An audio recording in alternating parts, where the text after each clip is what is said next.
because you are afraid, because NATO is not willing to defend, because NATO is afraid of World War III, but it is already started. And these are Ukrainian children who are there taking the hit.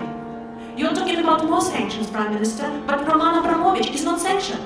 He's in London. His children are not in the bombardments. His children are there in London. Putin's children are in Netherlands, in Germany, in mansions.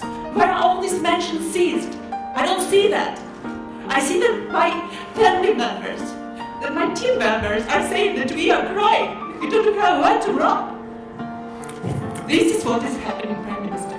Well, thank you very much for your questions, and thank you for getting here today. I'm glad that you have been able to get here. And look, I just want to say that I'm acutely conscious that there is not enough that we can do as the UK government to help in the way that you want. And I've got to be honest about that.